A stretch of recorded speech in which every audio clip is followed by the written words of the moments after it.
Sverchok is huge. It's got like 600 plus nodes now, if you include the extra nodes, I think. I think by default it's like 300 or 400. So it's a pretty big platform. So you can do a lot with it, but yeah, it's really, I found it really difficult to get into when I started, just because there's a few beginner tutorials, but they're not all in English. So that makes things extra difficult. And obviously a lot of the stuff is in Russian as well, because Sverchok's Russian. Yeah. I mean, have you seen Jimmy's tutorials, Blender Sushi Guy? And also his website, and also his GitHub. I know, hey there, you always mention his GitHub, but I've not actually seen his GitHub. But I think you said that his files are on there, aren't they? But yeah, his website and his YouTube channel.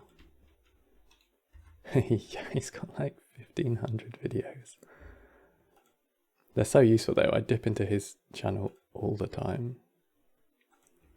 But you do need like a little bit of initial knowledge to get there. I think it's not always easy just to pick up somebody else's like completed node trees.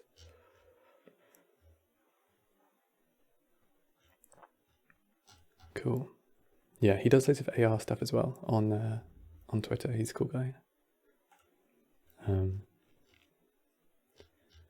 Right. So I know, wait, let me share this. So this that I'm showing now, this is the GitHub for the actual add-on for Sverchok.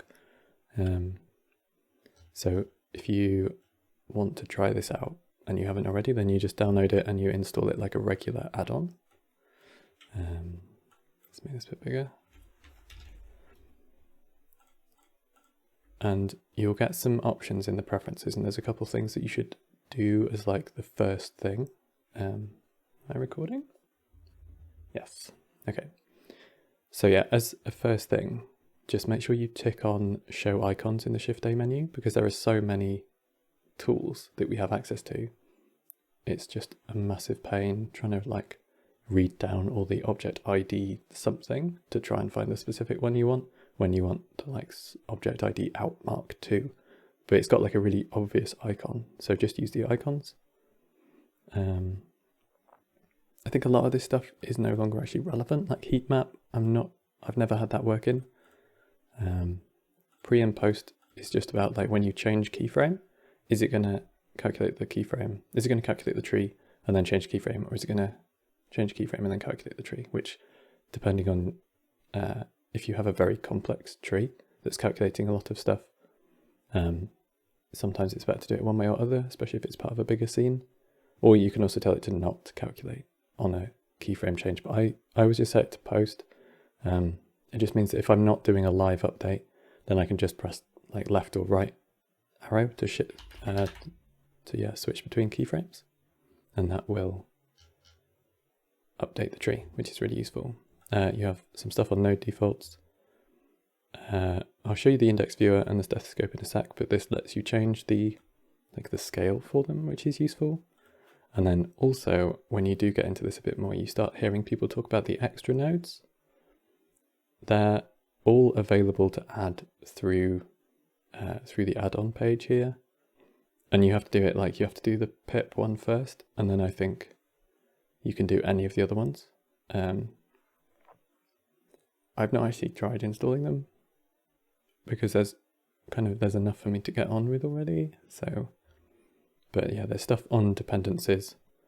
There's a link literally at the bottom there which says about reading the dependencies page.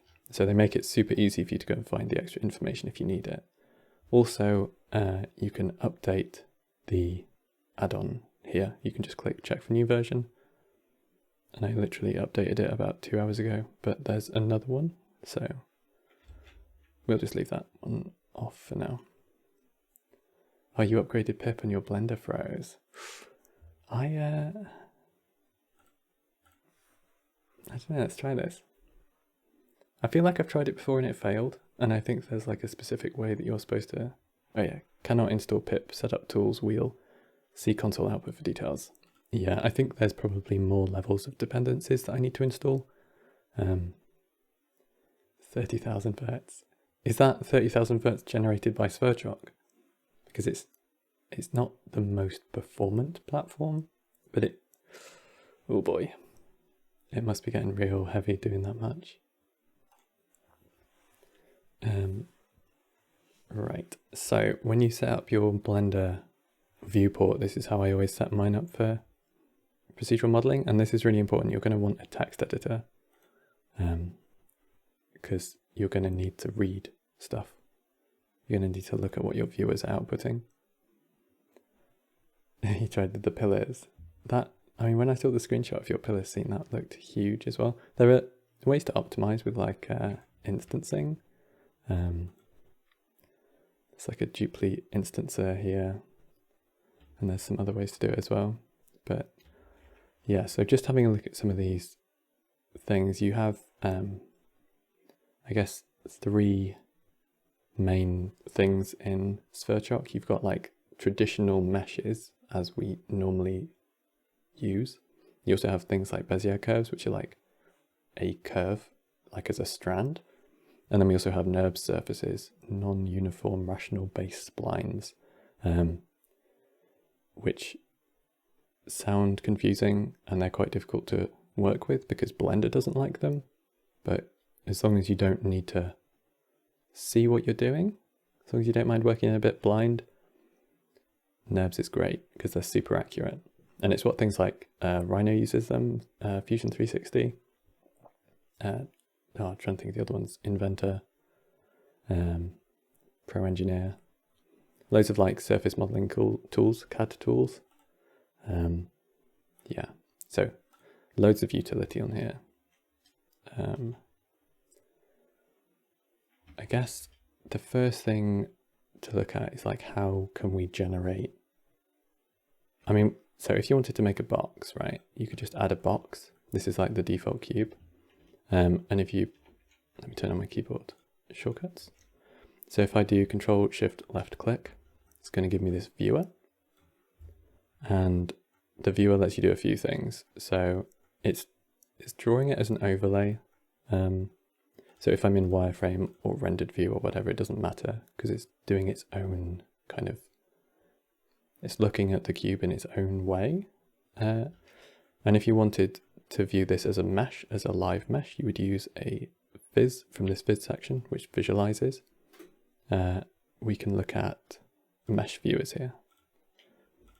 If I connect these two and I press V, wait, let me just turn off Node Tabber. I have another add-on that uses the V shortcut. But so if I press these two and I press V, it's going to auto connect vertices, edges, and polygons. And we'll get onto that in a sec, but this is now generating an actual mesh. You can tell it what collection you want to put in, you can tell it what you want it to be called, and you can set materials for it. You can also like toggle wireframe view on top of that. This matrix at the bottom, matrices are like your location, rotation, and scale. So you can basically move and scale things using these. I generally try not to do it on the actual viewer, even though both of these can. So both of these can have the matrix plugged in directly. I like to make sure that my system has all of the matrices like built into it. I'll show you that again in a little bit. So if you're doing stuff with meshes, these 4, or if you're just using the overlays, then you can just like toggle these on and off. But the live is important because if you turn off live, this is no longer going to respond to changes in your tree, which might save you a bit of a headache if you don't want stuff to be computing all the time. Especially if you have like part of it being viewed and then you're doing something somewhere else, but this part is no longer changing, you're just like changing part of a roof, then you can just change the roof. And we also have access to do this tree wide as well. So on the N panel, we have options under the item, which is specific to the selected object. See the properties will change there. And we also have a Sverchok tab here, and you'll find this tab again on your properties tab on the side here. under the Tools section. And this is also where your Start Live Update button is. If you don't start the live update, then to update automatically, you would need to be pressing play to like scrub through the timeline automatically. Or you can just press the Start Live Update there, which you can also stop from there, or in your 3D viewport, you can stop in the top there. Okay. Hopefully this is making sense a little bit. I would also recommend, as like a first thing, this is what I do every time, you turn on show error, because you kind of want that verbose error message. I'm sure we'll get some error messages today, but basically it'll just like write the error next to the node that's failed, which is super useful. Cool. So if I have a look at another kind of viewer that's going to be really useful to you is there's two actually. So there's the viewer index plus, which is again on that viz section. It's the fifth one down there. This one, if I plug in my shape, then you can see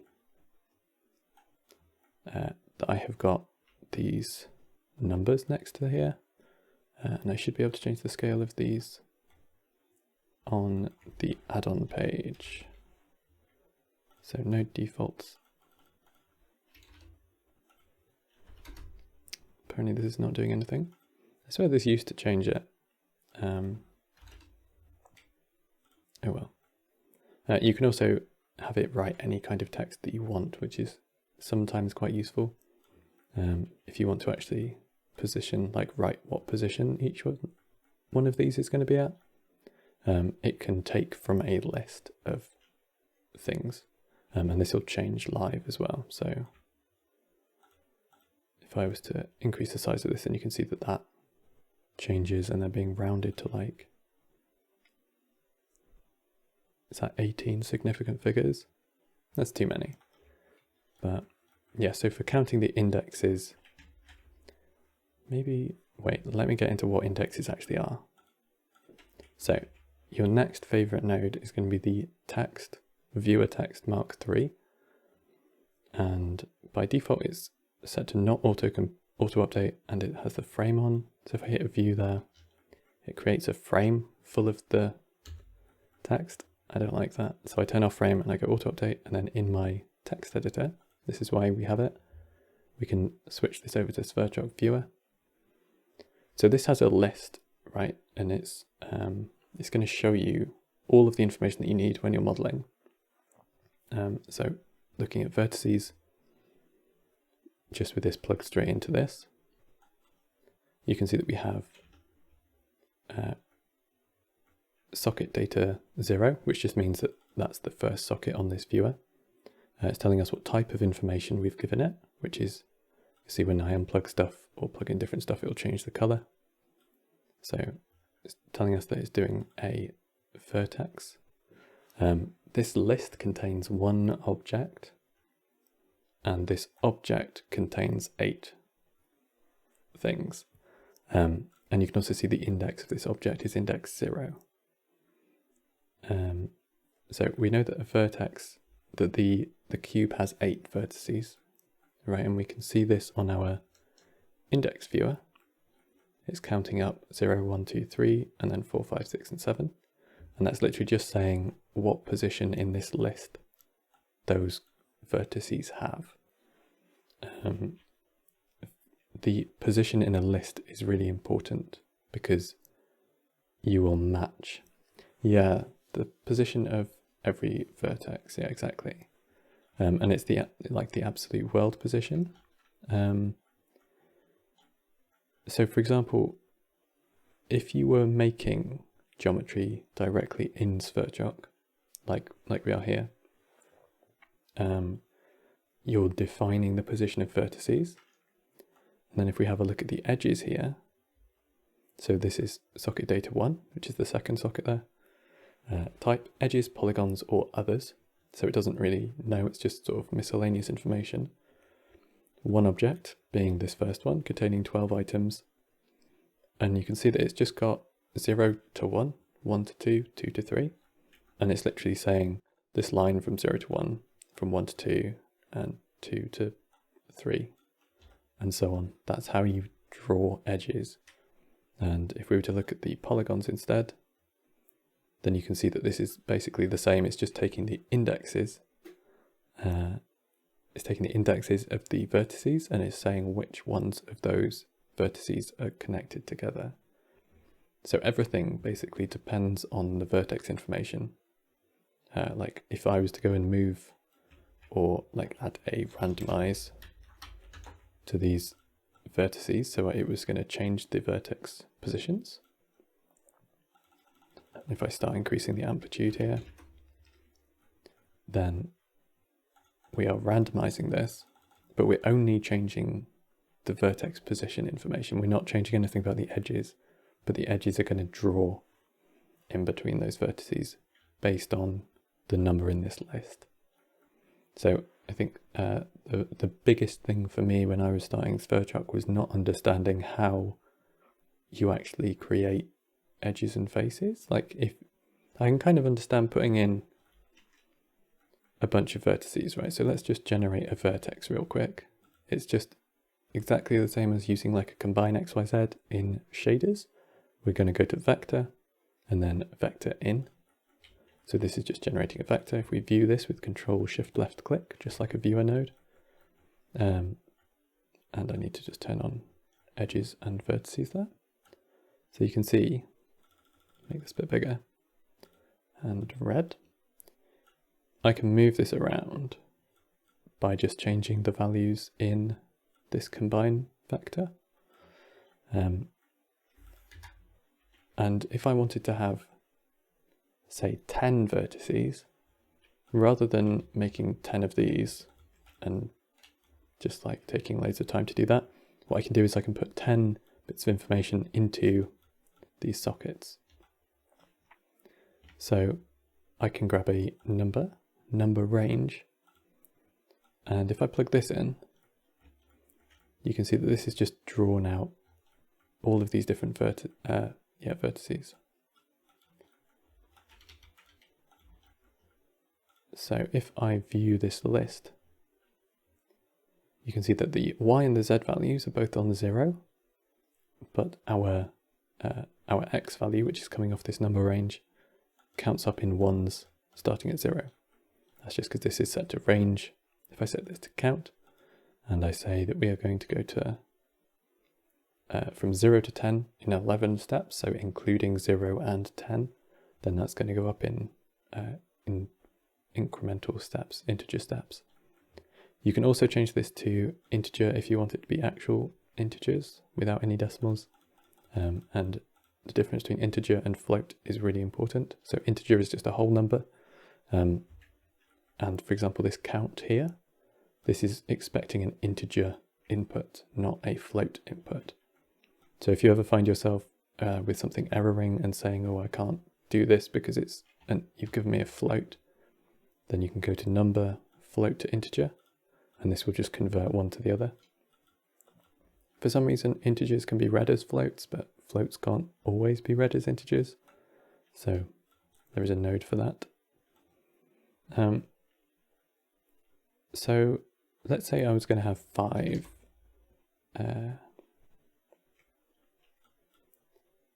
of these. Oh wait, it's because it's doing it in integers. I was confused about the spacing then. Right, so back to float. So I want 5 stops over the span of 10 meters. What if I wanted to have another row next to it with another 5 stops?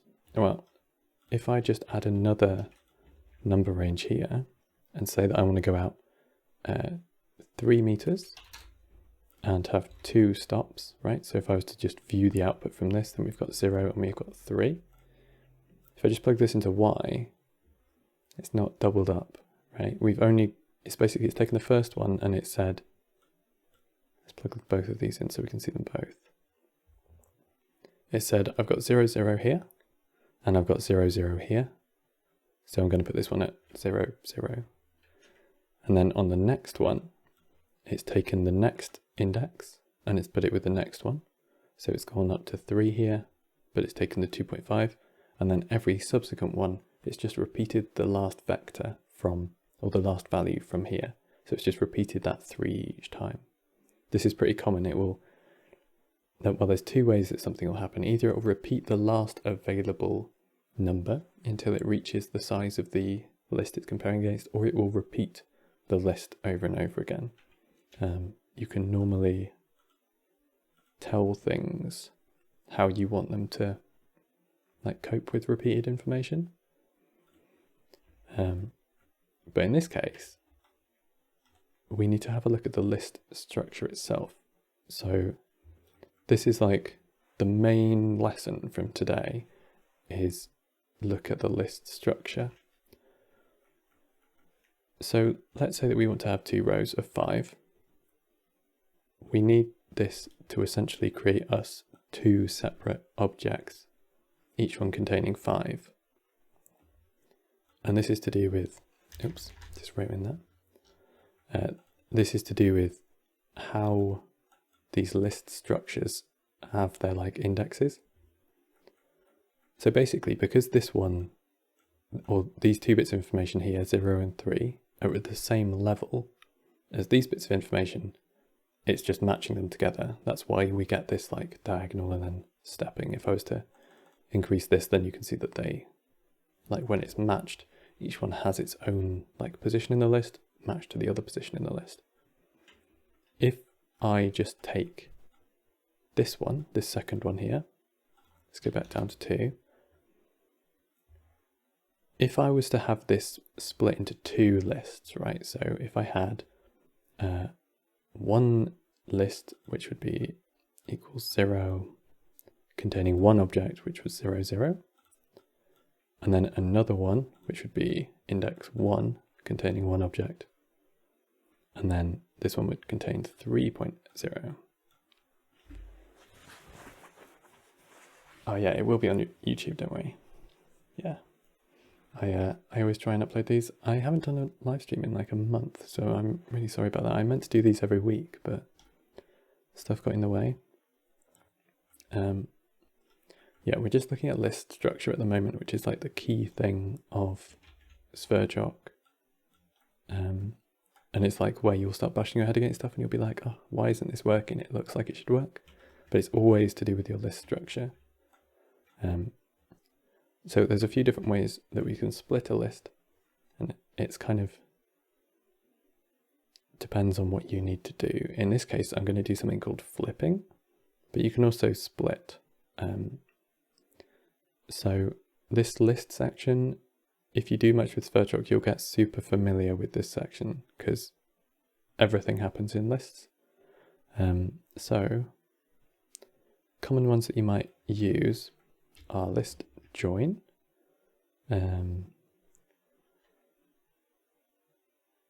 list delete levels is an interesting one because it works the wrong way, or like it works the right way, but it doesn't work the way that you expect it to.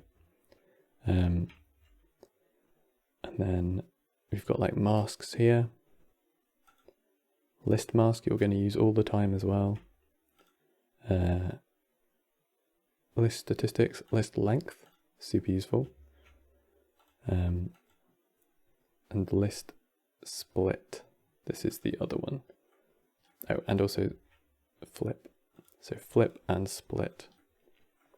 So list joins, this kind of sounds like what you'd expect if you were to put 2 lists of information in here. Every time you add one, it will create a new socket.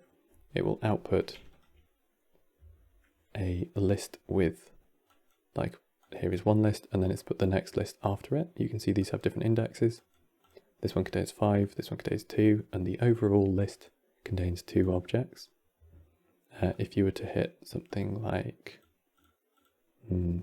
wrap. So wrap takes each list, and this does it much more like if you were writing this as Python, you would be using square brackets. That's all this does. You can also tell it which level to join. So you can see that when I tell it to join list level 2, it's actually putting those 2 lists together. Yeah, interesting. So the one that we want for this task, we'll probably use list length later, I think. List mask we'll definitely use later. So in order for us to take a piece of information like this, 0 and 3, we can either take a list split, and we can use a split size of 1. This is basically just going to say every one thing in the list, split it. And you can also say, like, if you were using, if you had a vertex list and you had obviously X, Y, and Z components of each thing in each list, then you could be splitting the things within a deeper level of the list. Lists can also get really, really deep if you get really far into a project, and that's what the list delete levels is for. With delete levels, it deletes all but the level that you tell it, which is the confusing thing. Because I was always like, I want to delete level 2 and keep level 1, or like keep level 1 and 3. So I'm going to tell it 2, but then 2 is the one that it keeps. If you're ever unsure about a node, just click on it, press N to bring up this side panel on the item tab, just hit online, and it'll take you straight to the page of the documentation. And this is like for every single node, it takes you to the page, which is really useful, and they've always got examples. So in this case, we're actually going to be using list flip, because we have basically pieces of information like this. You can think of a list as being like, you know, like one of those box chart things. So we have 2 indexes here and 1 top level, and we want to go the other way. So we have 2 top levels, each one containing 1. So if I just drop this onto here, float has no length. If I change this to level 1, so this is why I say to write the error, the bug report on the outside, because it's going to tell you exactly what went wrong. So we're not flipping at level 2, we're flipping at level 1. And now you can see that we've got 2 rows of vertices here. So that's super useful. And this is it's just split it basically into those 2 individual things. And what this means is that when we combine this into a vector, we've got one set which uses the first value, which is 0, and we've got another set which uses a second value, which is 3. And if I was to increase this, then you can see that this is starting to become a bit bigger, which is good. So now we've got loads of vertices, but what are we going to do with these? Because how do I draw faces? Well, if you were actually trying to write these in, there is a node that lets you do that. It's called Simple Geometry, I think. If I can remember. I think it's one of the new Topology Simple. So we could literally say, like, if I go edges in here, like square bracket 0, 1, close square bracket 1, 2, etc. isn't really going to help us because we have a lot more polys, but sometimes if you've only got like 3 vertices and you want to connect them real quick in a specific order, then you can use that topology simple node. What we're actually going to use is one that is like our bread and butter for building geometry, which is the UV connection. So under modifiers, modifier make, you have this option here, UV connection. If we connect this in, you get a choice between making edges or polys. Zoom in. Just making sure that I've got these switched on, the visibility switched on for edges and polys. If you have polys, you don't need to plug in edges because you can infer edges from polys because it tells you how it's connecting them. So if I plug that in, at the moment we've just got edges. This is because this slice is turned on. We can turn that off. And now we've got a grid. You can also tell it to cycle and cap. So if you have like a cylinder, let's say you've got a cylinder going almost all the way around, but you've got like, obviously you don't want it to have like vertices in the same place. So if you start and stop not quite in the same place, then you're going to want to cap that or like cycle across that. And capping is obviously top and bottom. If you want to go the other way, so that this doesn't look like it's changing the actual geometry, but you can see that our list changes here when I go from U to V.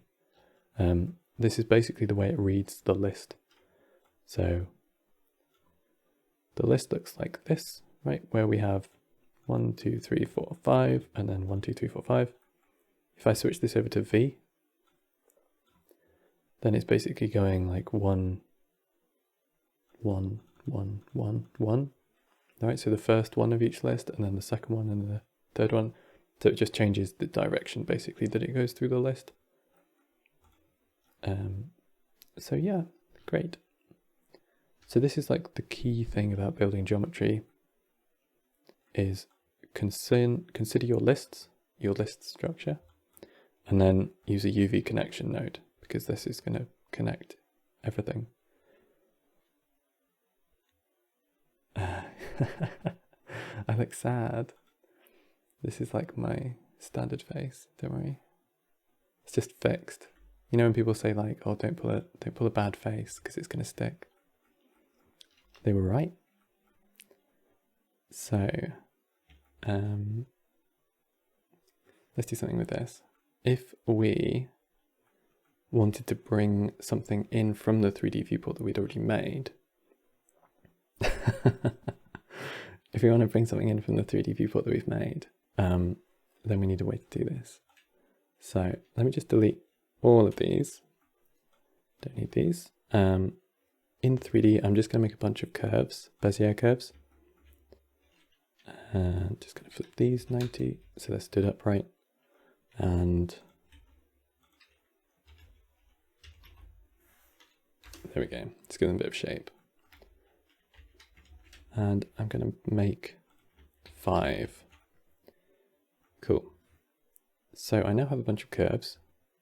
If I have them in a collection, then I can go Scene Collection Picker, and I can pick the collection, which is actually currently the scene collection.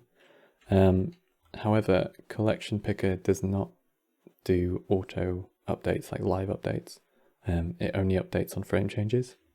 So instead of using that, I'm going to use an object in. So just select them all and hit Get Selection. And you can see that we've got our curves down here now. The order of these is important because it's going to change the order that things get connected in the list, because it's reading either U or V. So just be aware of how things turn up in your lists again. If I press Control Shift on here, then you'll see that we've got a bunch of vertices here showing up, which is it's the right shape, but it's in the wrong orientation, it's in the wrong place. And this is because of the matrices. So we need to do something which is an apply vertex matrix. It's under transforms, matrix apply verts, or you can always press Alt space to search and then apply.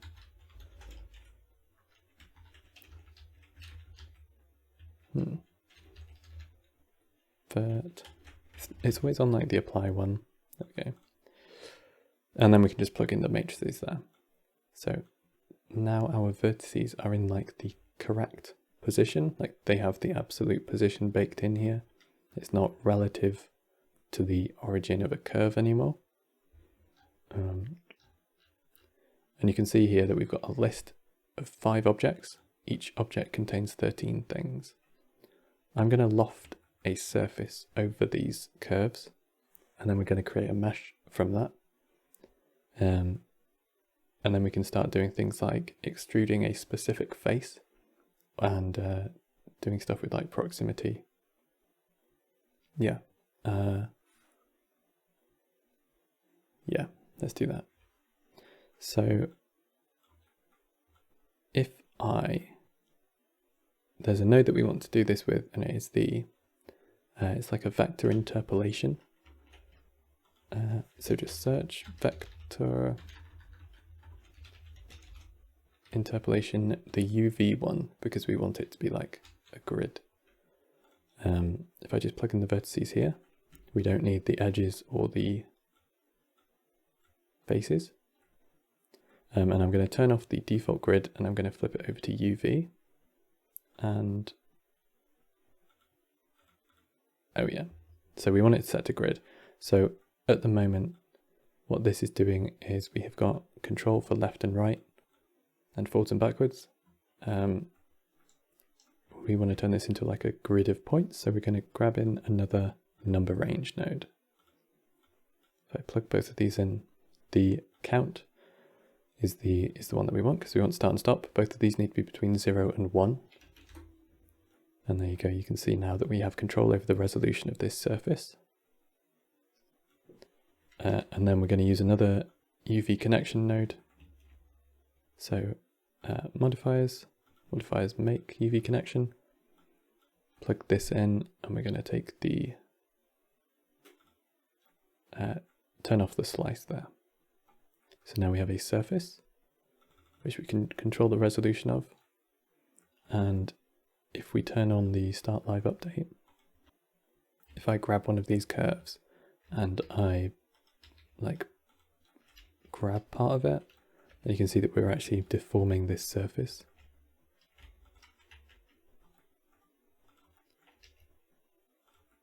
Something like that. So once we've got something like this, then we might want to do something to the surface. Like we might want to extrude certain faces of it. And let's say that we only want to extrude faces which are above like this level and above here. So somewhere across there. We can analyze this by which faces. We can find the face centers and then we can analyze their Z location and then use that to create a mask. And this is basically how you do Sverchok, is you analyze things, make a mask, and then extrude or do whatever operation you need based on that mask. You can pick a specific face and extrude it like we would with traditional modeling, but you're sort of moving away from proceduralism there because you're saying like, okay, this face here, extrude that. When if you were to then go and change the system, like if I had, where's my index here? So if I take these, and if I just view the face indexes, let's say I wanted to extrude face 10 and like pull it out from the surface here. Well, I can do that. I can say extrude region.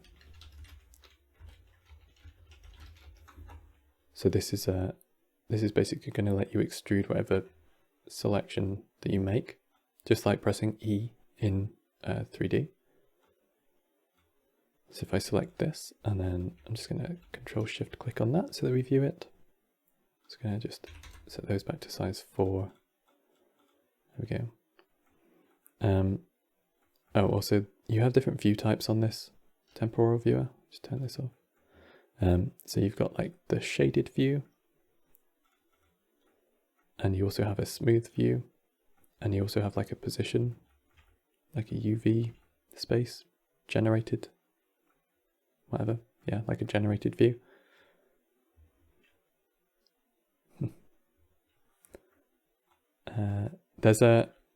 Let me find a video for you actually. Code Plastic has a video on wave walls,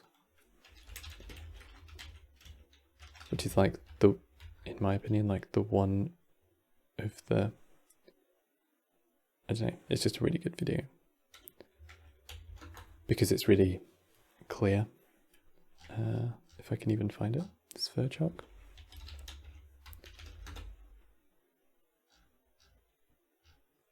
This one, parametric wall. Super clear. He's the guy who wrote the book as well. Is there a way to get actual geometry out of a simple plane image.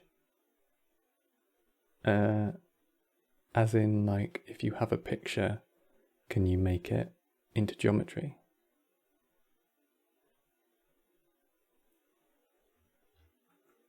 Like an actual picture, like a texture, image texture, a black and white picture. Yeah, if you've got one, drop it in chat and I'll see if I can remember how. But yeah, there is a way to do it.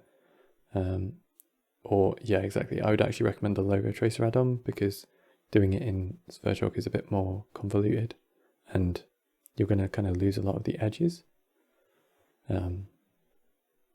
Or trace the grease pencil, yeah. Actually, there's a lot of other ways to do it that are probably going to save you some time. If you can get a guy wants to get geometry like a model.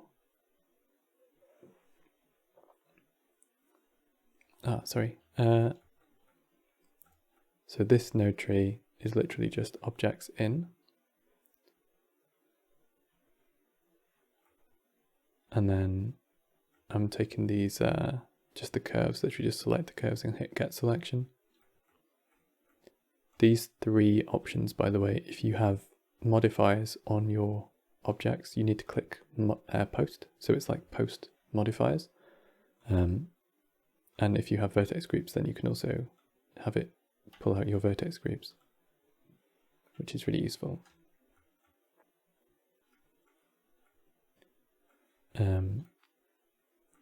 Right, so if I was going to take face number 10,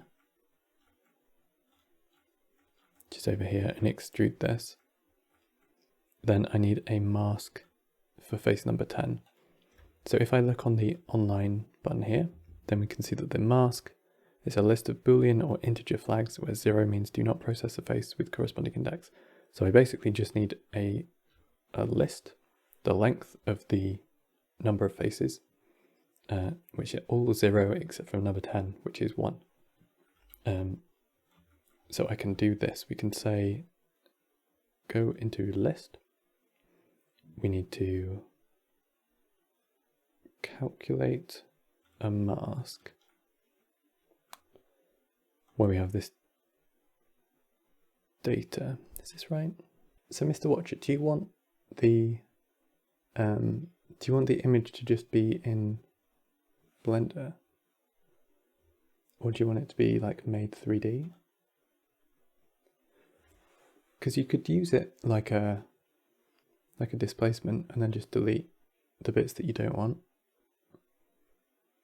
Or you could literally trace around it. Try with the logo tracer. I think that might be easier. You might want to set your thresholds and thing in Photoshop so that you get like a really clear trace. Key.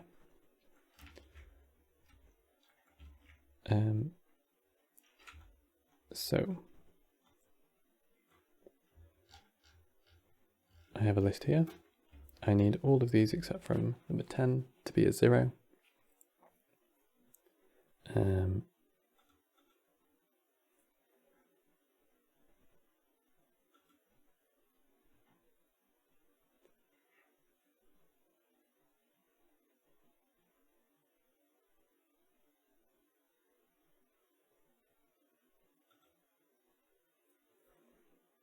I totally did this earlier, and I've now forgotten how it works. I feel like this happens so often with Sverchok. I'll be like, because there's so many different ways to do things, especially with lists, because we have so many options here. Like I could literally just generate a list, like a constant list, and then of zeros, which is the length of these polys. So if I view the output from here, then we've got 81. So this is the length that I want. Outputting at level 2. So this can go into the mask here, and then I can use like a list item insert. I can replace with a number here.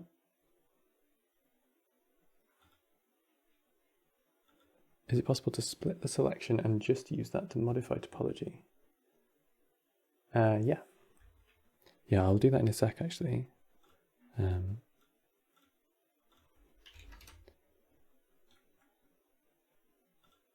So along normals. So like here, I can literally just say like, okay, I want this one face, let's extrude that. But it's no longer really procedural, because if it's that I want a face in this area, not necessarily that face, and then I go back and I change the resolution, then you can see that this face is just like, it could be anywhere. So I don't really recommend doing the whole like, this thing here, this one face. Don't think of it like how we traditionally model. Think of it more kind of programmatically. So let's take a look back at this undeformed version. So if I was to take all of the faces above like 0.7 and have those all inset and extrude, so we can basically say that we want to have an analyzer, component analyzer. This is super useful. It's got so many options in here. So for faces, we have loads of things, for vertices, for edges as well.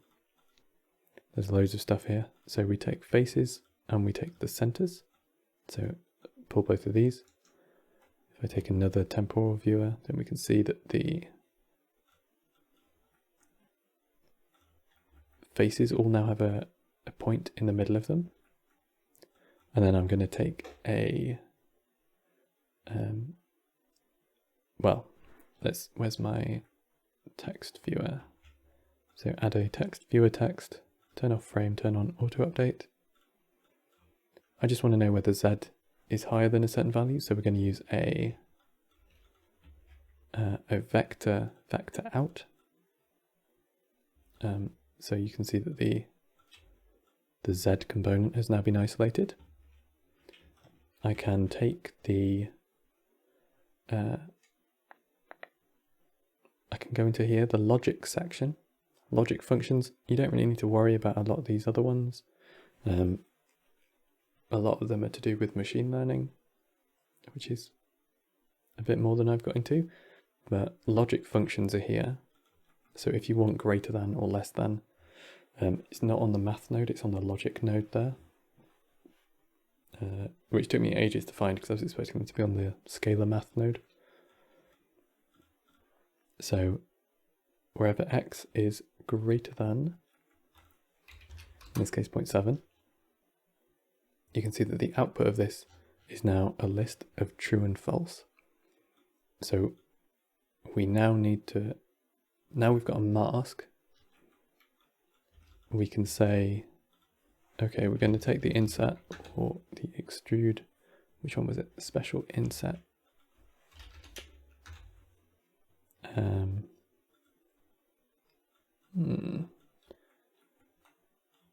So what does the special inset use? I've not really used this one. I normally use the other one.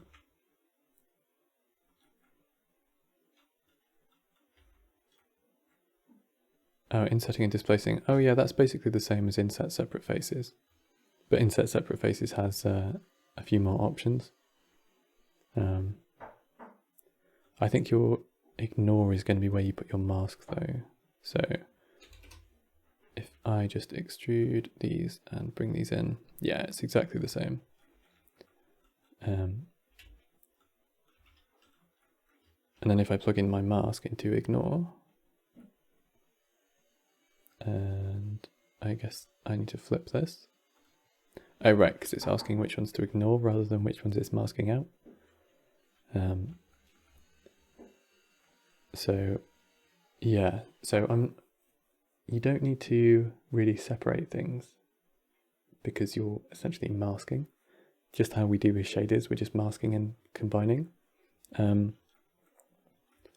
If you had separated these top faces, so let's say that you've got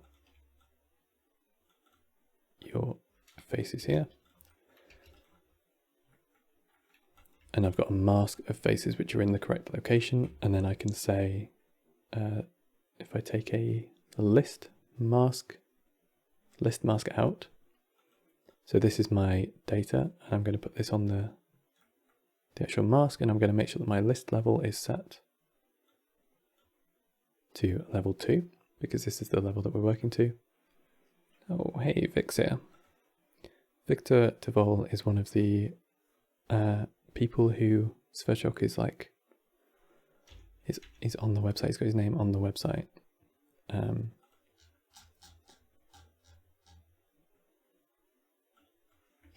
So thanks for coming by the stream.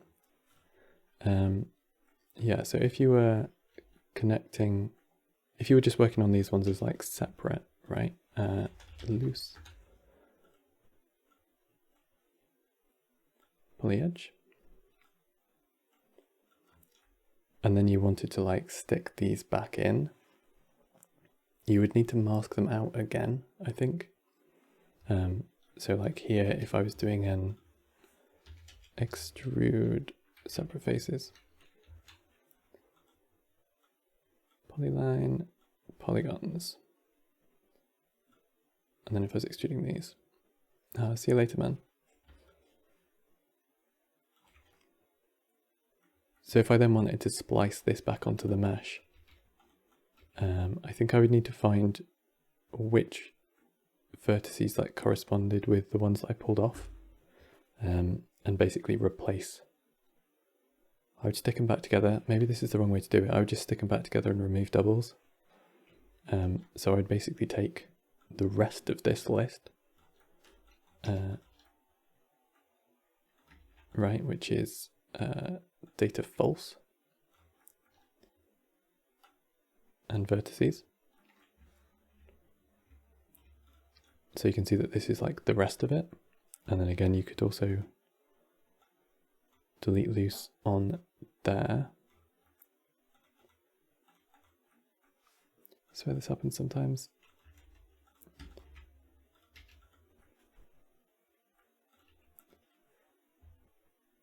Oh, I'm being silly. These are back to front.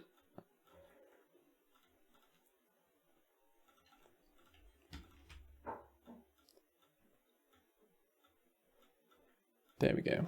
That's what I'm after.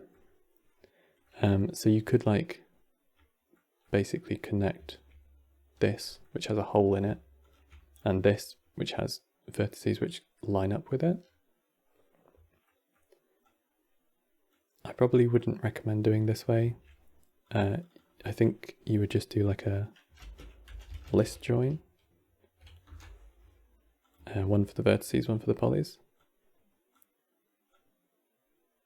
So vertices up top, polygons down below. And then you would do a mesh join, I think.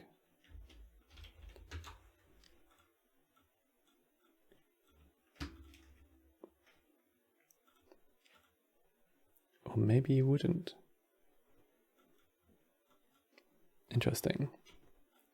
Yeah, I mean, that's not, I don't think that's normally the way that I would do it, just because I can mask stuff off. There must be a way to like splice things together in like a proper way. I think the issue is that I'm losing the indices from the polygons, basically.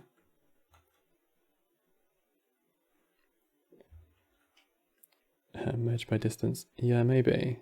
I mean, the issue is that we're losing, so where we tell it to put polygons, I mean, if I just take this directly, oh yeah, maybe that would work actually. Yeah, merge by different distance.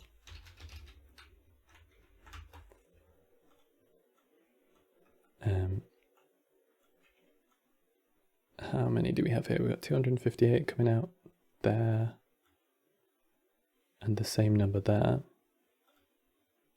Yeah, this is kind of where stuff starts running into issues, because it's not actually joined them. It's just that they're in the same list. You can see here we've got another one, another list there. Plug to the polygons. But is it going to actually... It's going to lose all of those indices, because it's not actually recalculating the the things, is it? No.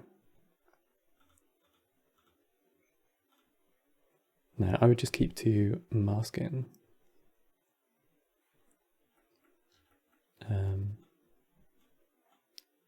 Because if you can mask out an area, then you can do operations to that region. Generally speaking.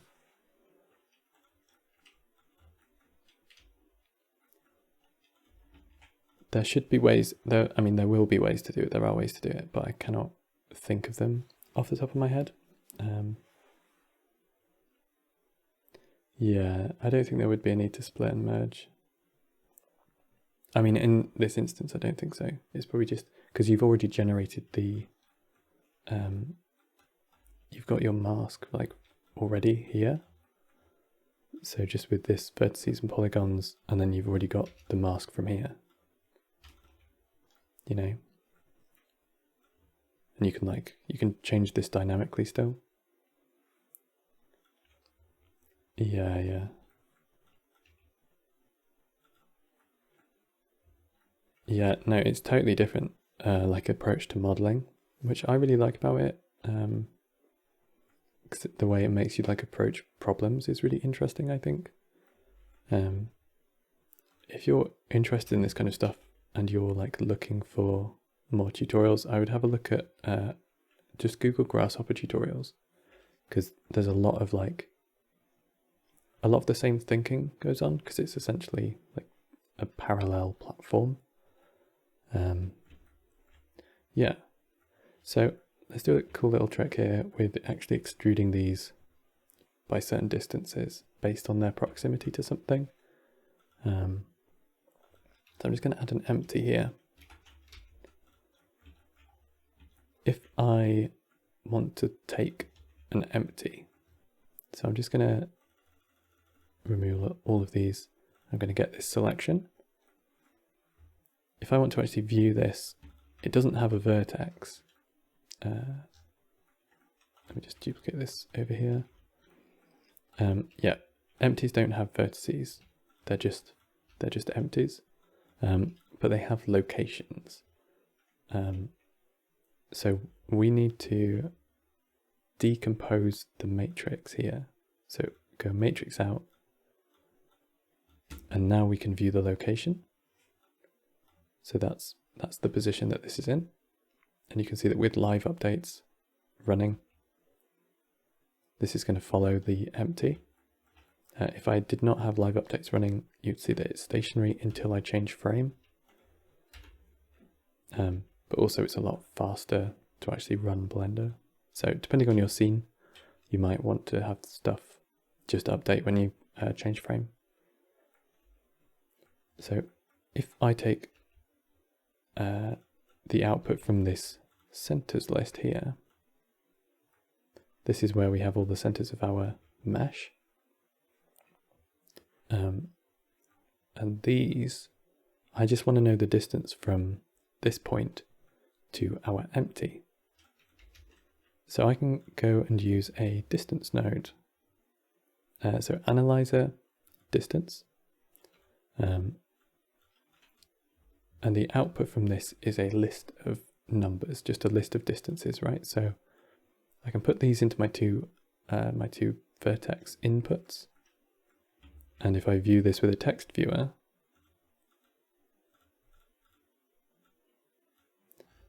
then you can see that we have all of these 196 spaces, so it's giving us 196 readouts. And you could literally just plug this straight into the height field. It's going way too high for what we want to look at. So I'm just going to change this with a map range node. Now, this is something about map ranges that I don't know if I'm doing something wrong or if it's just something about map ranges, but you can't go from you can't flip the direction while clamping, I don't think. Yeah, doesn't seem to like it.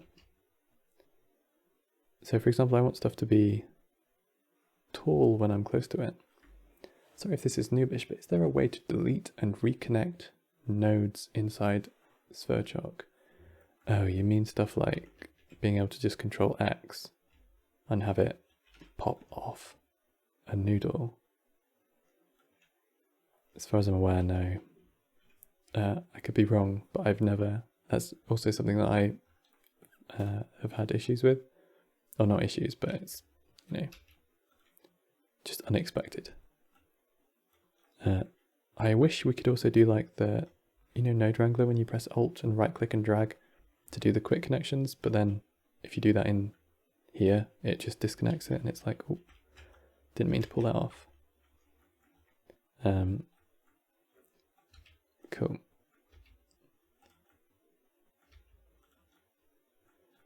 So, which way round do I want this to be? This is weird, it kind of feels like it's running behind this. I wonder if it's just because I went negative there.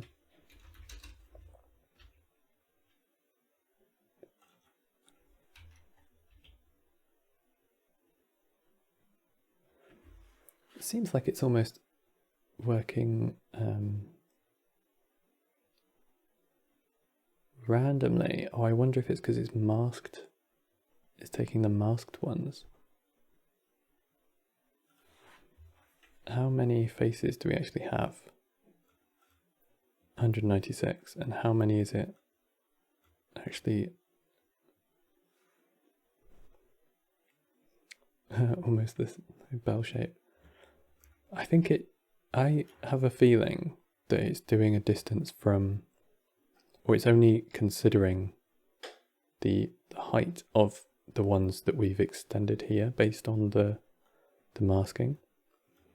So I think what I need to do is I need to find out which faces are left and do the distance from those ones.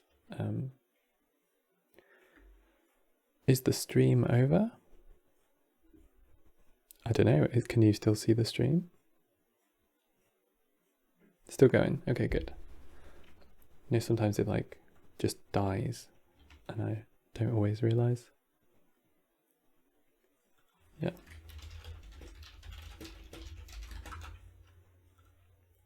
Cool.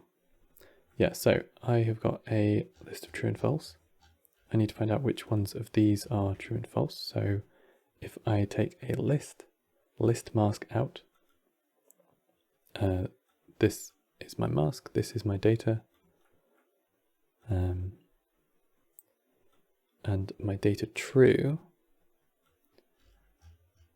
these 68 items, I think, are my faces that are being like extruded at the moment, those faces. So I can take this as my distance. So there we go. That's now actually following where the empty goes.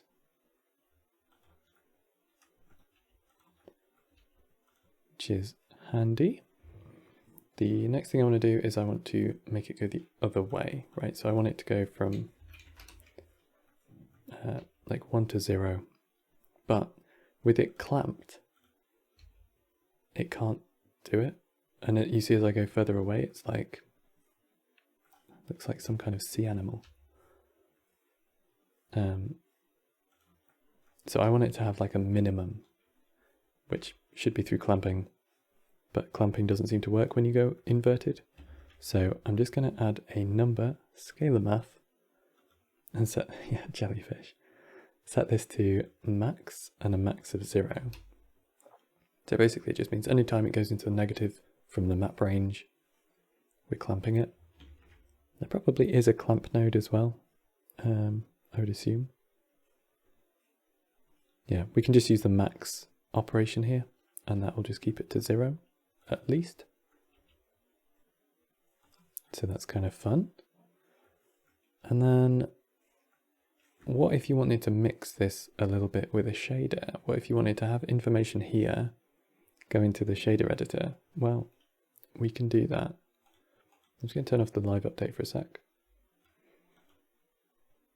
So,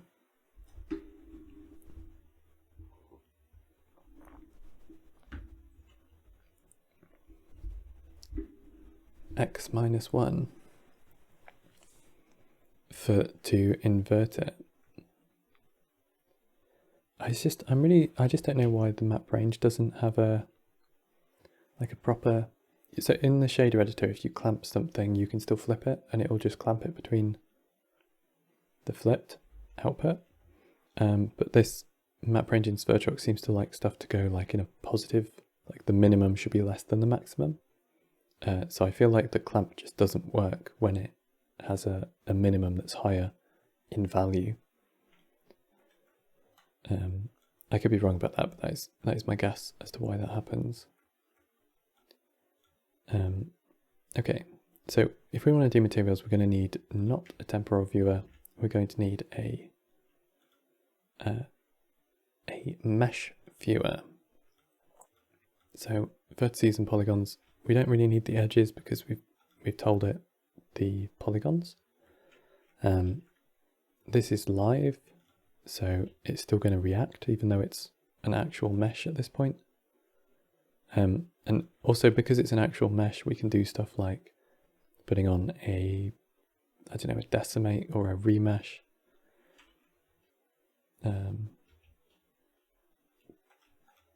That's interesting. Oh, there we go. I guess because it's non-manifold, the remesh doesn't like that.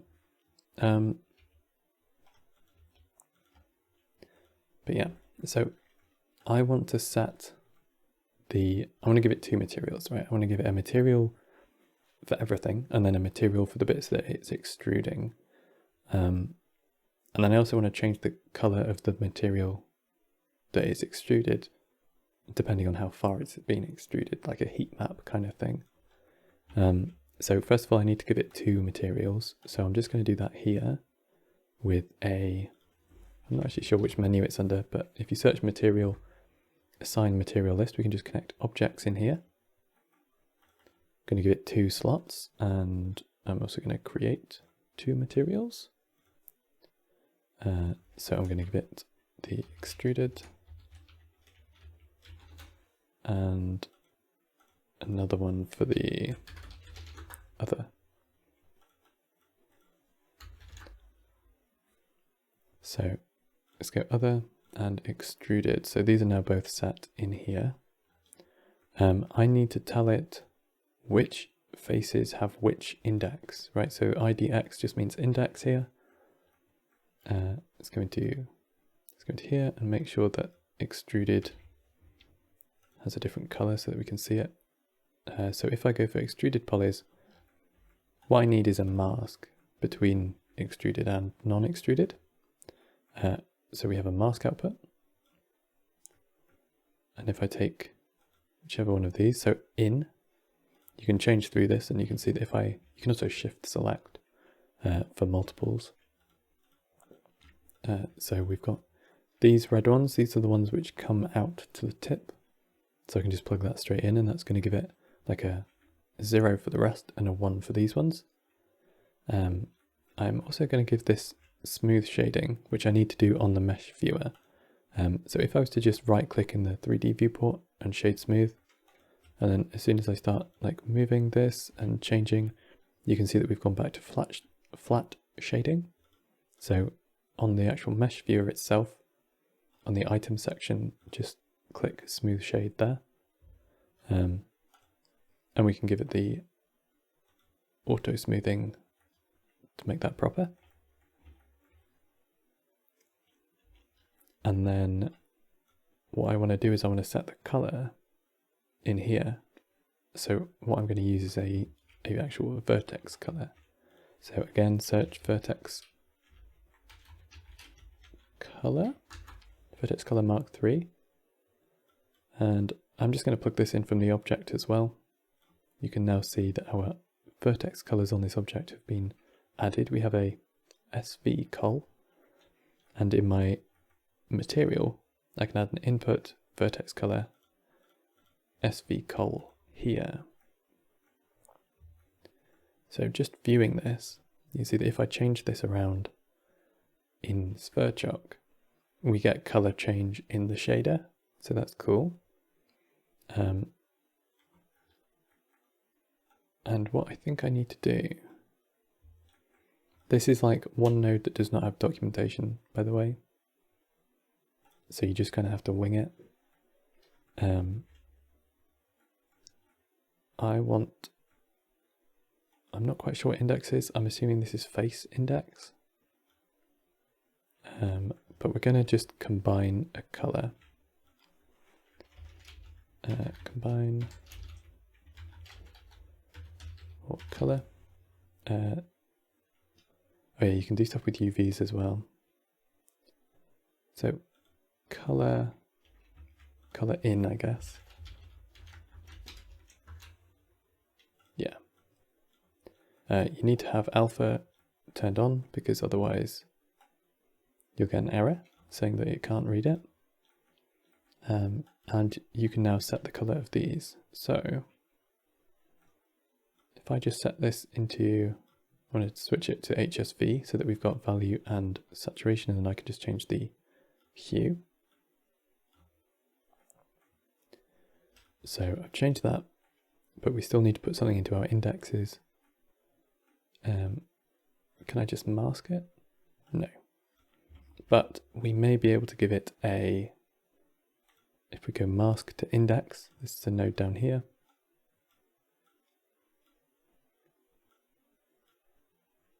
And I want to set this across to face, so it's doing it per face. Let me just set this to live update again.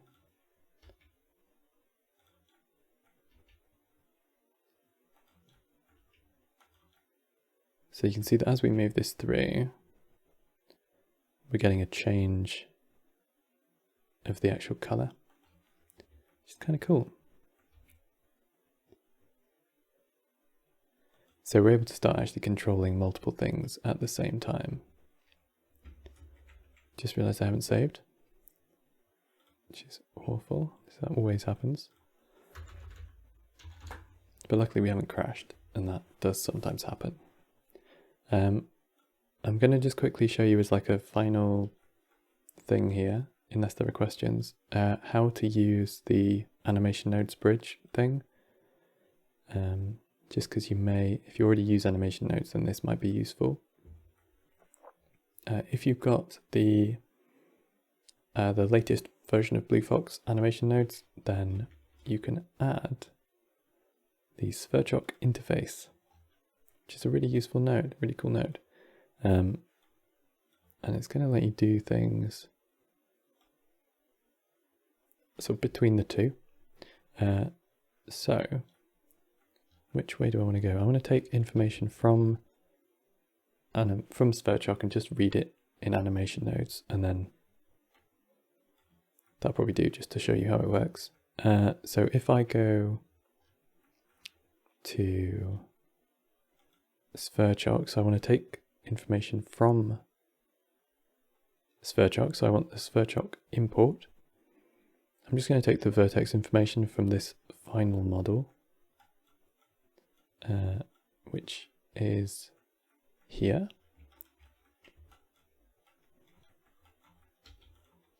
So I can take this information and bring it in. So I'm going to generate the script. What this has done is it's automated a very simple script here. And then in Sverchok you add a script node light and call that data.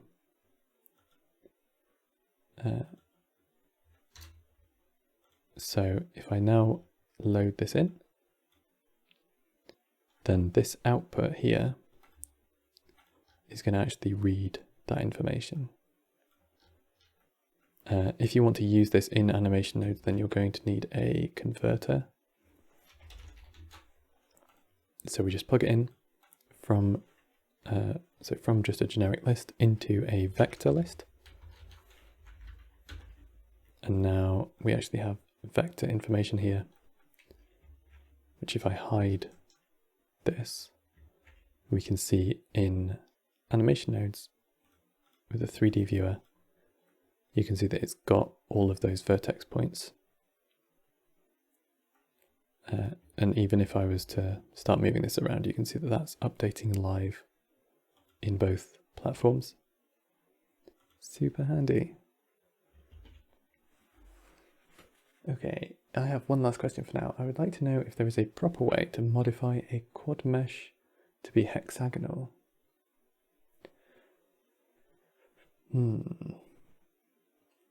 So you know about the hexagonal grid.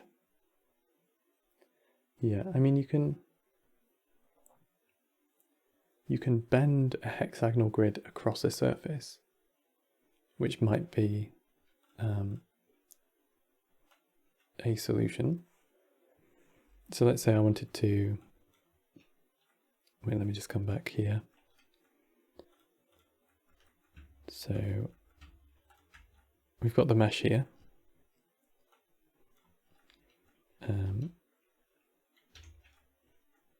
And if I take a generator polygon grid, so this is just a regular hexagonal grid, and then there is a bend object along surface. So here is our surface, here is our object,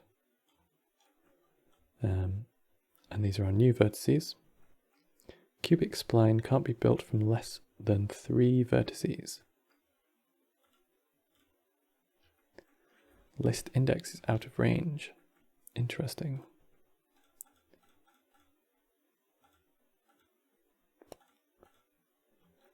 So I wonder what it's trying to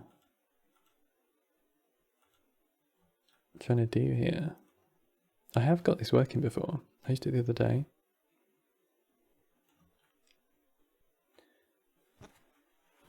Too small V direction for the object. I'm not sure which one it's talking about here.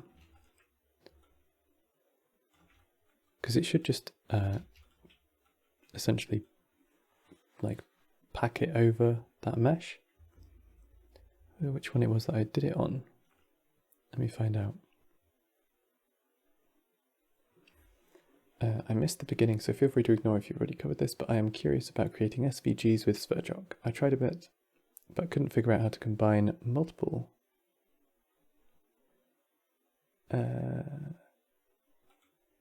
Wait, hold up.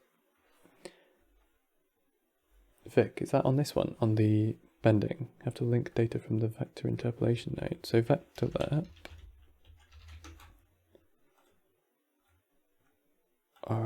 This one. Ah, thank you. So from the vector interpolation UV, that's given us that bend. Thanks, that's super helpful.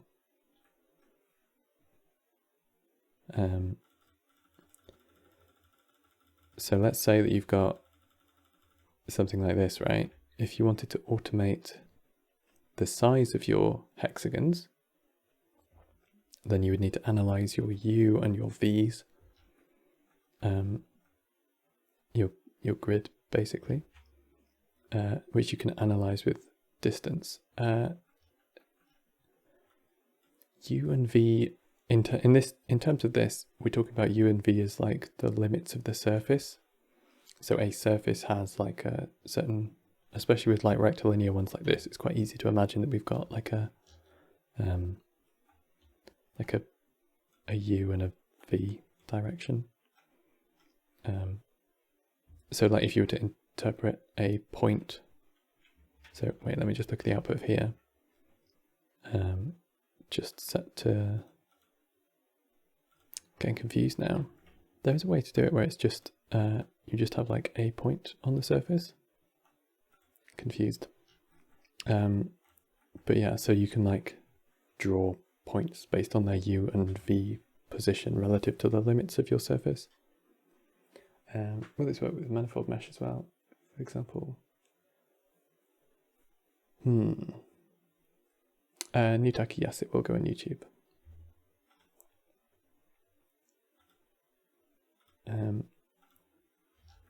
I will probably jump into Hangouts and do another, like, a bit that people can watch if they want to, but obviously people can hang out a bit more in there.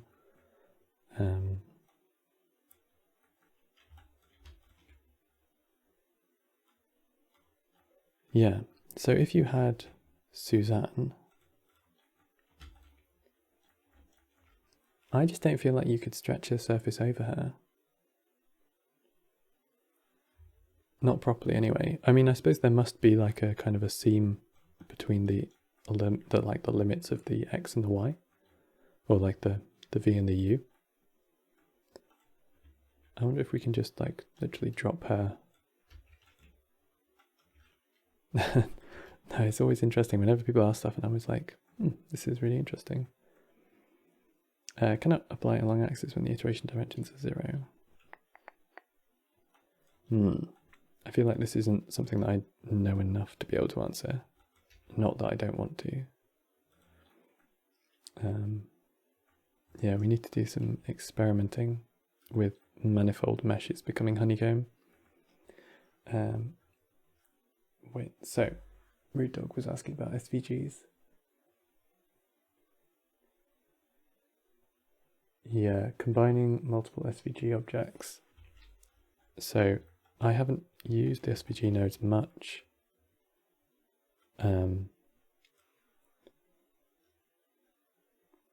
But Victor is here, and I think he made them. So we've got SVG document, okay. Open a server. There's a way to do this. Doesn't that open a website with it? Let's pull this over here. So we've got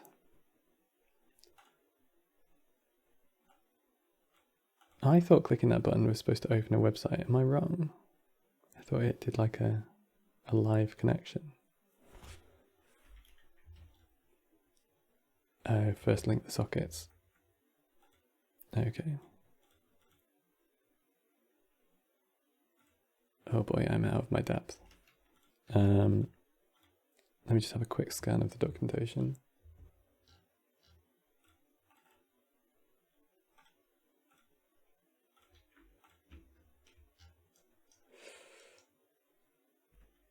So the file path is where we save something. Yeah, so you don't have to actually save like the actual thing, do you? Just select this. Nice. And this is our view plane.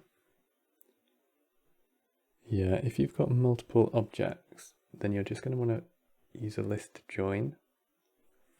So let's draw, where's Suzanne gone?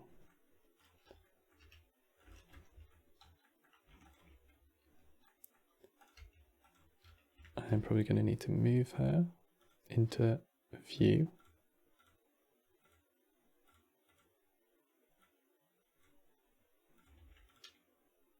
Verts and edges.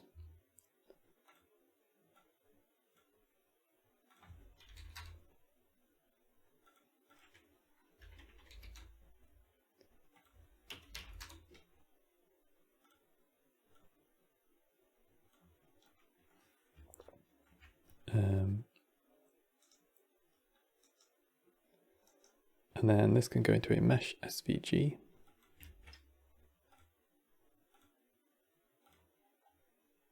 Polygons, offset, and the fill and stroke is another node.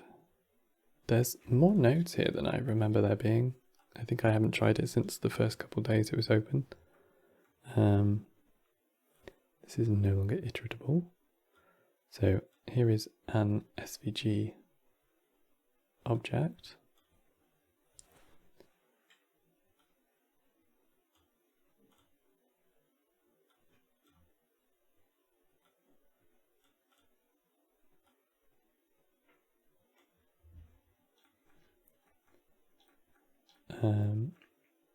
Do we? Oh no, you don't need that. Cool.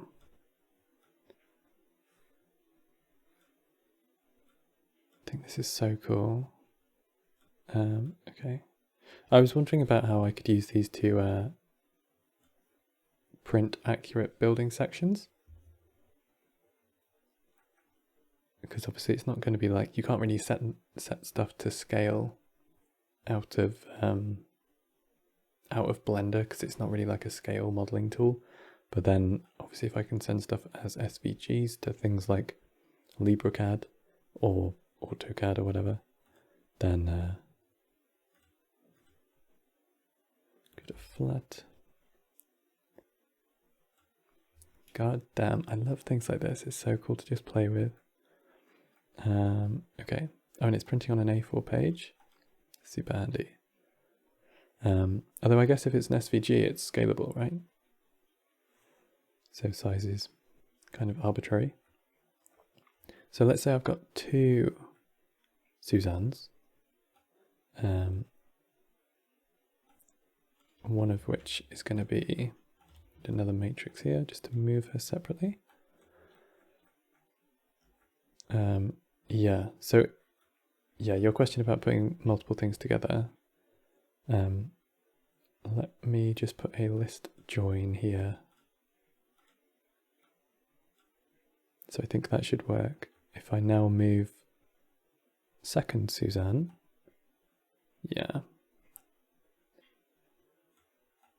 So you can see that we've got multiples now. Wicked. Something that I kind of neglected to mention earlier is stuff gets automatically iterated if you, I guess it kind of comes under the list stuff, but if you give a list of vertices, then it'll like iterate an object. So by that I mean, just bring this back here. Put these down. Man, I've got to play with the SVG stuff later, just see if I can start doing building sections, because that'll be so handy. Let's just get another Suzanne. So we've got Suzanne here, and if I wanted to have like a grid of Suzannes, I could take a matrix apply. So this obviously lets me set positions where we're going to put her. But if I add like a plane and I just take the vertices here, then you can see that we've positioned her on each of the vertices. It's like created another matrix. You can see there's 4 matrices coming out here, which is really useful. So a very quick way for you to start like iterating things is just to like find all of the positions that you want stuff to be in, and then cast your objects across all of those positions. Yeah, great. I'm going to do like a little pavilion thing, but I'm going to do it in Hangouts, so if people want to talk or ask questions or things, then they can. I generally just call stuff pavilions if it's not like an actual building, but sort of architectural. But yes. So this is going to be, I'm just going to do this more of like a entirely in Sverchok thing. Just taking like vertices, and I'm going to make a circle. It's going to be similar to the like the oceanographic thing that I did the other day. It's basically just controlling stuff with sine curves. It's a very easy way to work. So if I take a number range, and so a full circle has 2 pi radians to go all the way around it, so we can just set the stop here to be tau. Although that's slightly a misnomer because it starts and stops in the same place, but we'll deal with that in a sec. So if I plug this into x and y, if I use a scalar math, Sverchok is a very handy sine and cos function. So you can do that with just one node. So now we've got a circle. And I've actually got my start and my stop being the same point. So if I was to take, yeah, tau, it's super useful just having a way to write 2 pi, because, yeah, anyway, I found out the other day and I was really happy about it as well. So if you were to take the number of steps that you want here, and then I need like 1 over 2 pi. No worries, Victor. Thanks for showing up as well. I was not expecting any of the official Sverchok people here. I'm going to be doing like a load more educational stuff on Sverchok as well, so that'll be cool. Just realised he's not in the call, so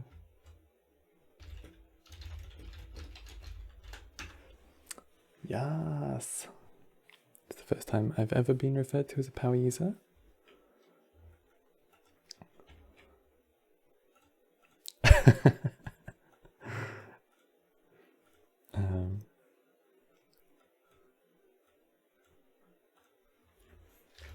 What was this? Oh my god. If you see it again, share it.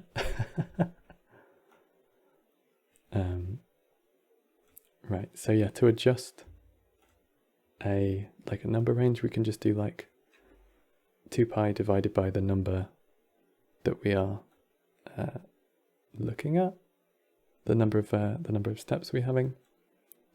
Just adjust the size. And that goes into our start position. So we're not starting at 0, we're starting at like position 1, which just gives us no intersecting geometry. So I can now, because sine and cos have an amplitude, a maximum range, as you can see here, of 1.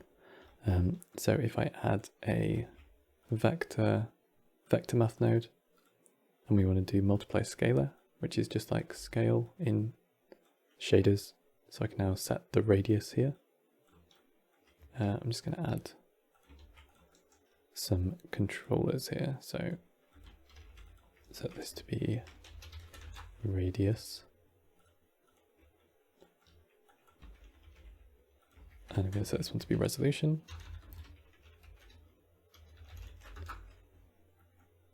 And then I also want to have the height. So I'm going to go up to 5 meter radius. And I want to add to the Z displacement. So again, under the vector tab here, the vector container, we've got vector rewire, which is really, really useful. So we can just set scalar to be the new Z. So this lets us just control one or like any of them. You can also like swizzle with this node. So super handy. We're just going to set the Z position based on another sine curve, but like an absolute sine. So it will always be above 0. So for us to do that, I need to take another number range here, which is going to have, trying to think of how this works. So my stop is much higher. I can control the stops. So if I just duplicate this, this is going to be the number of, I'm just going to call them bays, but like the section of the cafe or whatever it is, the section of the pavilion. Just going to set this to 5 for now. I'm just like imagining myself now in that teal suit. Such a good look. So if I multiply 5 by sine, because like 1/2 of a sine curve is pi long. So I can set this to be my stop. And then I can put this through a sine curve, a sine function. And I can just plug this into the top here. So you can see that this is like going down and then it's coming up again. So this is because it's going from -1 to +1. If I view this, then yeah, all of these values are between positive and -1. This one looks like it's bigger, but it's actually times e to the -7. Oh, I hate Sharon. Yeah, if anybody has any questions, just shout. I need to start working out how to like talk about Sverchok in a way that makes sense to people. Okay, so absolute is on here. I sound different. I've been talking for like 2 hours, so.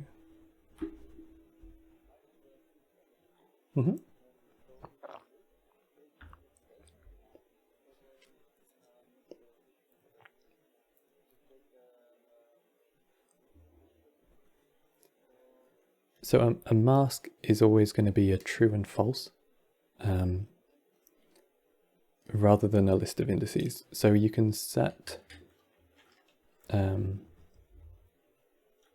so right now we've got some indices above 0, right, and some below. So if I was to do a component analyzer, or actually I don't need to, I can just do a logic here, and a vector out. So I can basically say which ones of these are above or below 0. If I put this through a viewer text, then you can see that this is outputting just trues and falses, just to say like this point is or is not. And there's 2 nodes which come in really handy, because sometimes you want a list of indices and sometimes you want a true and false, or like this, like a boolean. And they're under the list, mask to index and index to mask. So in this case we've got a mask. If we wanted to look at the indices, then we could just plug that in like that, and it's going to say there's 11 and these are what they are, versus the mask where you can see that there's 19 objects here, and it's both the true and the falses. So yeah, so everything in Sverchok is a list. But yeah, there's a difference between indices and masks. As long as you have the show error on this sidebar open, then you're gonna get the error. It's gonna say like was expecting a list of indices or was expecting a Boolean list. Booleans just mean like an on or off, like a mask. And you can just, yeah, if you've got one or other, you can just switch it with those mask to index or index to mask nodes. So that should hopefully work for you. So if I want all of these to be above 0, I can switch this over to absolute. And now I've got a little bouncy bounce thing. Let's increase the resolution up to like 100. So we can now see that this is like going around as it is. I want it to be higher. So I also want to scale this, or like multiply this. And then the number which goes into this is like my outer height. So this can be like 3. And you can see that we've got control to like change the number of bays really easily at the beginning still. And then from here, if I wanted to have a point in the middle, I need to add another point. So I'm just going to use a vector in. We've got just a single vertex. I'm just making a little sort of pavilion kind of thing. It's kind of we're going to do it a sort of easy way. So we're just doing everything with like trigonometry, and then we'll use curves in a second. So the outer height here, I'm going to rename this one to inner height.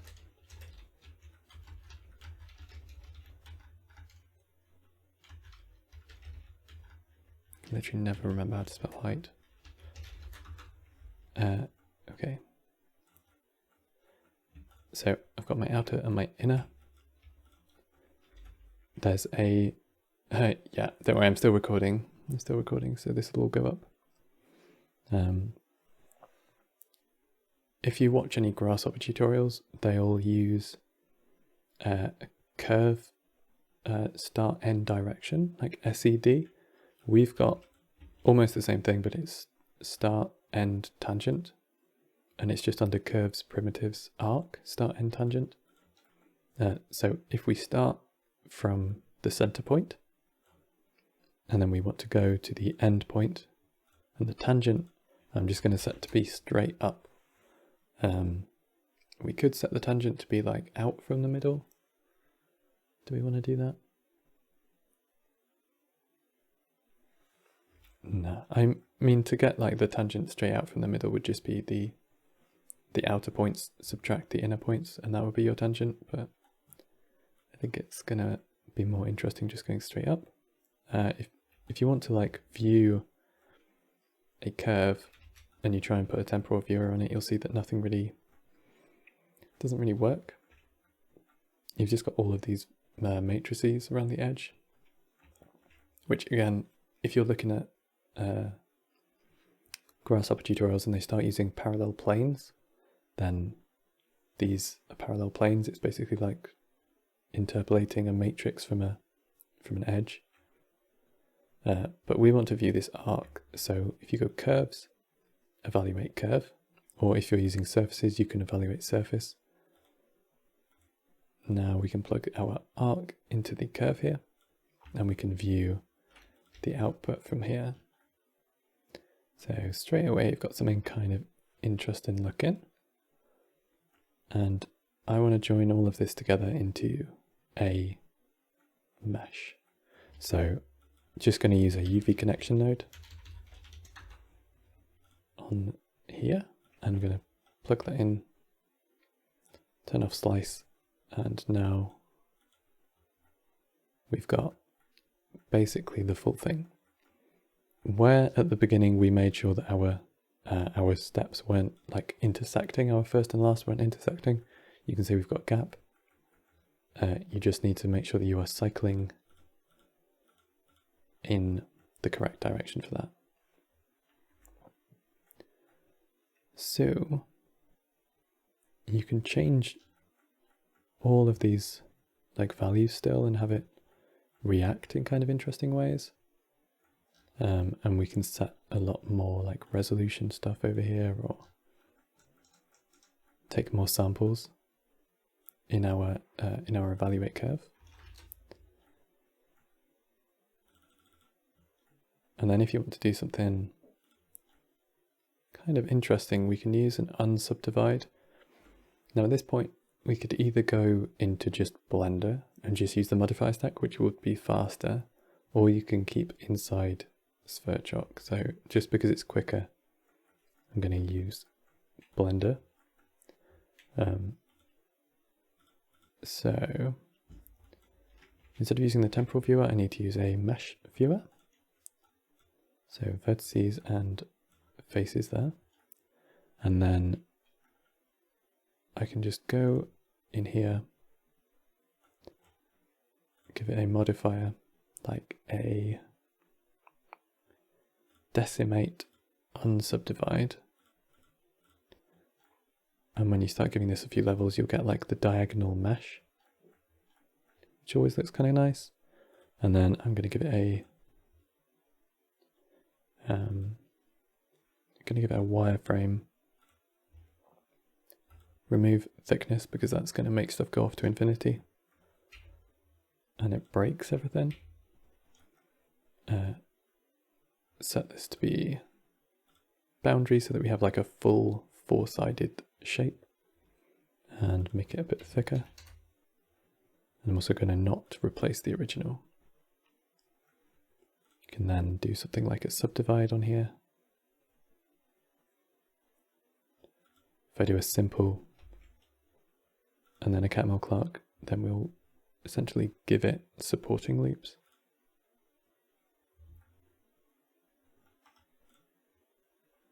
And then in our shader editor, we can just give it two materials and we can offset the wireframe. I'm going to add plane to the floor as well. So I can set to be a shadow catcher.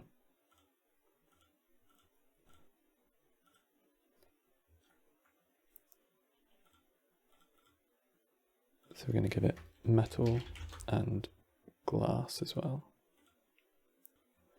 So it's just a super easy way to like generate things.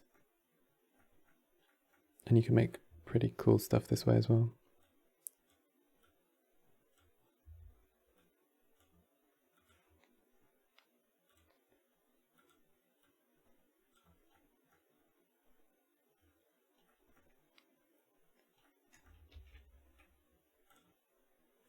But yeah, so all of this, like this whole system is still live. So like if we wanted to reduce the number of bays here, then we can still do all of this, and we can change the resolution. And we can change the radius or the height or the inner height. You know, like if I put these up to like 20 meters on the outside, then we're going to completely change that topology.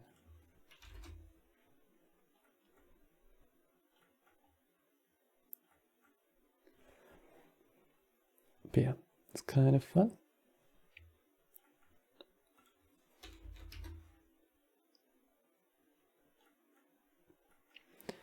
Were there any other things that people were wondering about Sverchok?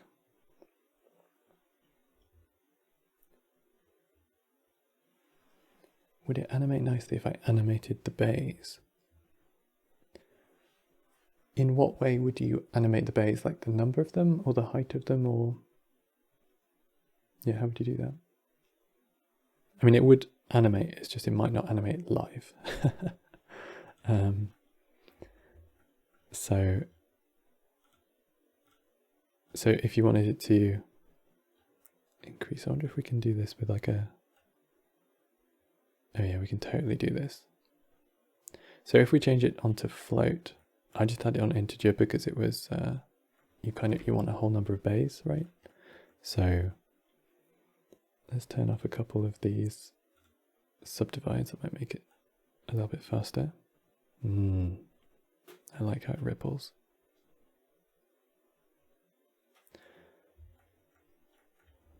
So you've got things like the frame info node. And then, so you could use this with a map range. This is what? This is like normally how I animate in procedural stuff. I use a frame and a map range. So let's say between I wonder, I mean, you could send it to animation nodes as well, right? So you could send, or you could do like an animated value with animation nodes and easing, and then you could bring that value into Sverchok and just plug it into that base thing. Just for now, I'm going to do it this way. So between frame 20 and 50, we want to go from 2 to 10. And then from frame, let's just do 100 frames in total. So frame 70 to 90, I guess. We'll go from 10 to 2. So just the opposite direction, and then I'm just going to do a logic function. So I need it to switch between one and the other when it gets to frame. So when the current frame is greater than 70, or maybe 69, just so that it's not going to do it at the start. But then we need to mix, so mix numbers. This is our factor. This is value 1, this is value 2, and this goes into our number of bays. So we're going to get that coming up and then going back down. 69,420, that's right. I feel like it goes up and down too far though, so we'll go to 6 instead. This one we can clamp as well, just so it stops at the top. is interesting. So we've got a factor on this mixed numbers. So maybe instead of map range, you should use the mixed numbers because you've got interpolation on here. So let's use this as the factor. So between frame 20 and frame 50, we want it to go from 0 to 1. And then our values here are 2 to 5 or 2 to 6, right? At the moment, it's going to ease and we're going to have sinusoidal. Oh yeah, so, oh my god, that works so much better. So this actually gives you easing doing it this way.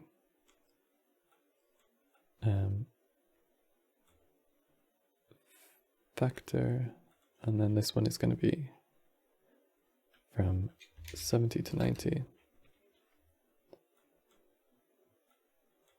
And then from 6 to 2.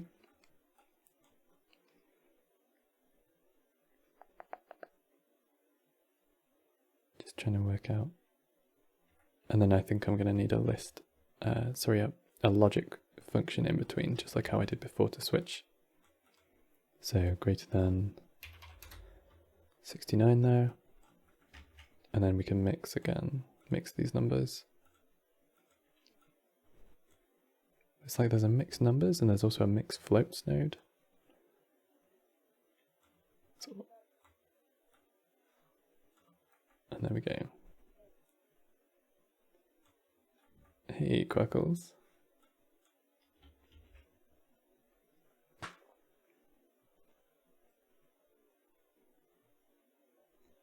So there we go, we've got that with easing now.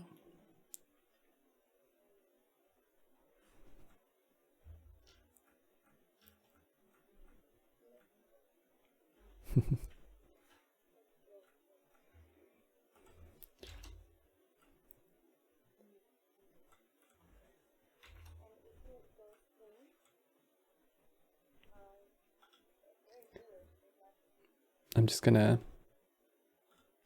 serve me sorry. He's just I'm assuming he was chatting to someone outside Discord.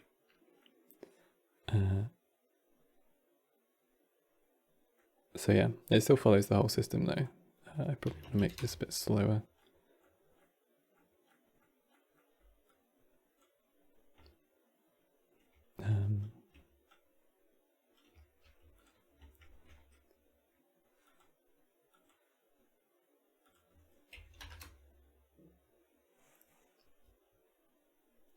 There we go. Unfortunately, I don't think this is going to play with... it's kind of got that denoising artifacts that happens with Eevee. There we go.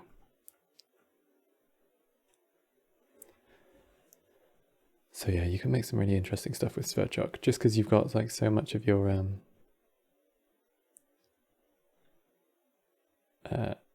yeah, so much of your controls are exposed here.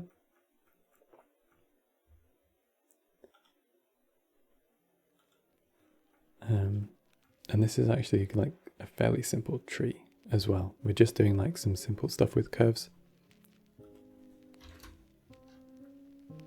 And you can increase or decrease that as well, you know.